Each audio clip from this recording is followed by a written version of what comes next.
Spirit, you are welcome. Gloire à Dieu, nous vous remercions, nous vous remercions de toute de votre considération. Que la main du Seigneur soit avec vous. Nous sommes revenus encore. Nous allons parler de la prophétie de Jonas.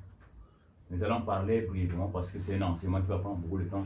On va essayer d'anticiper et résumer un peu. La Bible dit Dieu a envoyé Jonas à Ninive. Mais Jonas n'a pas voulu, il a pris la route de Tarsis. Il a pris la route de Tarsis, il voulait fuir. Et comme il est arrivé à Jaffo, Dieu fit amener un grand poisson dans la mer. Et le poisson a fini par appeler Jonas. Les 3 jours de Jonas dans le ventre du poisson, c'est ça l'objet de notre étude que nous allons exercer en ce dernier temps. Les 3 jours de Jonas dans le ventre du poisson.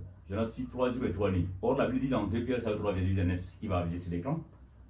Il y a une chose bien aimée que nous ne devons pas ignorer, c'est qu'un jour est comme 1000 ans, 1000 ans sont comme un jour. Et comme un jour est comme 1000 ans, les 3 jours de Jonas dans le ventre de poisson, c'est la prophétie du 3e millénaire. Parce que le 3e jour, on a fourmi Jonas à Ninive. Ce sont les prophéties du 3e millénaire. Et même Jésus combat sa mort et sa résurrection à ça. Il dit de même que Jonas fit 3 jours et 3 nuits dans le ventre de poisson, et le Fils de l'homme en fera de même. C'est-à-dire, ces prophéties-là, c'est l'exemple.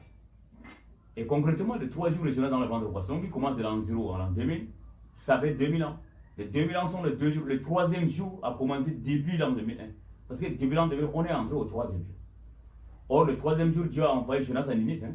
Et Jonas qui commence maintenant à proclamer, il dit 40 jours après, Ninive sera détruite, si vous ne répondez pas.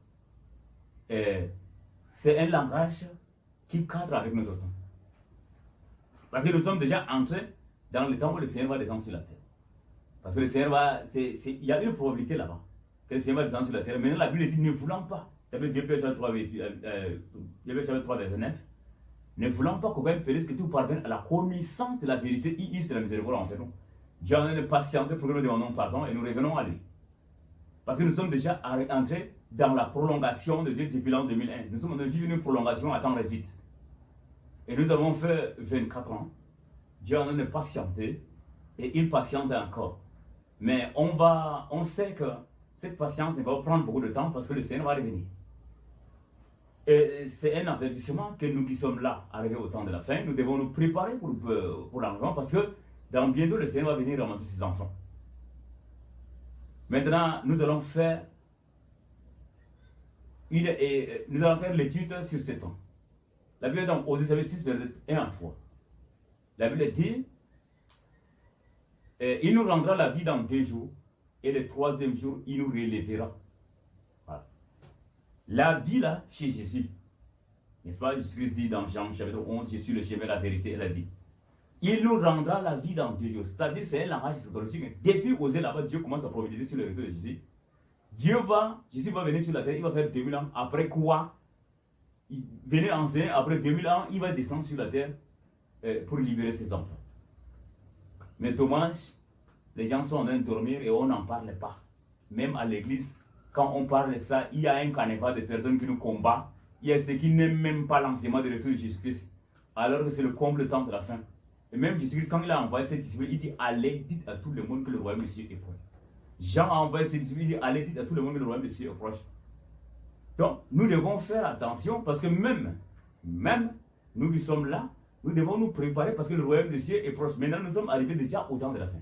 Les gens disent que bon, comme Jésus-Christ a commencé son ministère à l'âge de 30 ans, et on suppose qu'en 30 ans, il y aura un événement. Bon, ce que je sais avec sûreté, les scientifiques de la NASA commencent à affirmer, ils commencent déjà à dire qu'il y a une grosse étoile qui roule à 28 000 km par seconde, que je vais même appuyer sur l'écran, et l'étoile est supposée tomber sur la Terre en l'an 2021. La probabilité que cette étoile entre en coalition avec la Terre en l'an 2029 semble inévitable. Parce que l'an 2021, les gens croyaient que l'étoile va entrer en coalition avec la Terre. Et Dieu a fait grâce et l'étoile a passé outre. Mais la probabilité que l'étoile entre en coalition avec la Terre en l'an 2029 semble inévitable. Et même dans Apocalypse chapitre 9, la Bible dit j'ai vu tomber une étoile de la Terre. Quand l'étoile est tombée, le grand démon, le grand esprit qui tourmente les gens pendant le temps de la fin sont sortis. Et c'est ce texte-là qu'on va appuyer aussi sur l'écran, vous allez voir. Donc, nous devons faire attention parce que nous sommes arrivés au temps de la fin et nous attendons la miséricorde de Dieu. Parce que pendant ce temps, nous sommes arrivés dans le temps où, au hasard, un jour seulement la trompette va sonner. Très tôt le matin, comme ça, la trompette va sonner et l'enlèvement a eu lieu. Et toi qui es dans le péché, tu es là sur la terre et tu vas sauter et ça ne marchera pas. Et même soit que tu sois à l'église ou ailleurs, parce que ce qui fait de nous des chrétiens, c'est la consécration.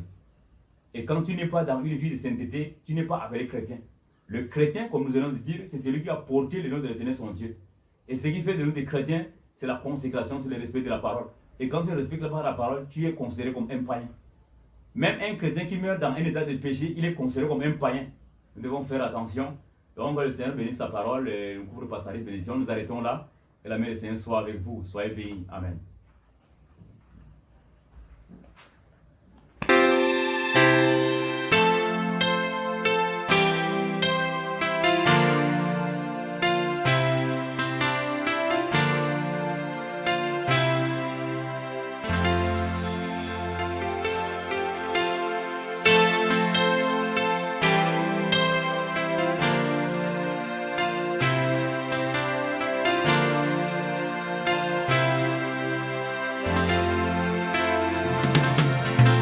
À celui qui peut nous préserver de tout